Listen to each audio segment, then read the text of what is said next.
যেখানে বর্ষাকালের ভেজা জমিতে চাষে দ্বিধায় থাকেন অনেকেই, সেখানেই মালচিং পদ্ধতি ব্যবহার করে সফলতার গল্প লিখছেন মৌলভীবাজারের জুড়ি উপজেলার জায়ফরনগরের কৃষক আব্দুল মতিন।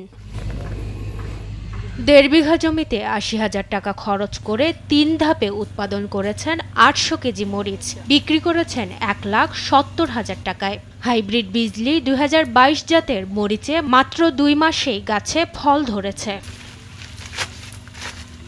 এই মুহূর্তে মরিচের মৌসুম না হয় বাজারে চাহিদাও বেশি, দামও ভালো। আগামী ৪ থেকে ৫ মাস পর্যন্ত মরিচ বিক্রি করতে পারবেন বলে আশাবাদী এই পরিশ্রমী কৃষক। সবাই শীতকালে মরিচ চাষ করে, আমি গ্রীষ্মকালে মালচিং দিয়ে মরিচ চাষ করেছি। ১.৫ বিঘাতে আমার খরচ হয়েছে এই পর্যন্ত প্রায় ৮০,০০০ টাকার মতন, আর এখন পর্যন্ত আমি ৮০০ কেজি মতন মরিচ বিক্রি করেছি। প্রতিটি গাছ থেকে পাওয়া যাচ্ছে ১ থেকে ২ কেজি মরিচ। মাঠে মরিচ বিক্রি হচ্ছে প্রতি কেজি ২০০ থেকে ২২০ টাকা।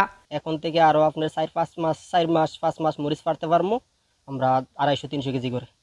মরিচ চাষ করিয়া মতিন ভাই খুব লাভবান হয়েছে। আগামীতে ইনশাল্লাহ আমিও চাষ করতাম। মালচিং পদ্ধতিতে বর্ষাকালে মরিচ চাষ এলাকায় সাড়া ফেলেছে। বর্ষাকালে আমাদের এখানে মরিচ চাষ একটু কমই হয়, কিন্তু উনার সফলতা দেখে আমিও চাই যে আমার বাড়ির আঙিনে আমি একটু মরিচ চাষ করতে ইচ্ছুক।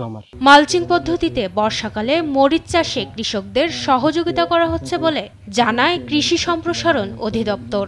জুড়ি উপজেলায় অসময়ে মরিচ চাষ হচ্ছে এবং আমরা কৃষকদেরকে উদ্বুদ্ধ করছি এবং সহযোগিতা করছি। আমাদের এই কৃষককে দেখে অন্য কৃষকরা ভবিষ্যতে উদ্বুদ্ধ হবে।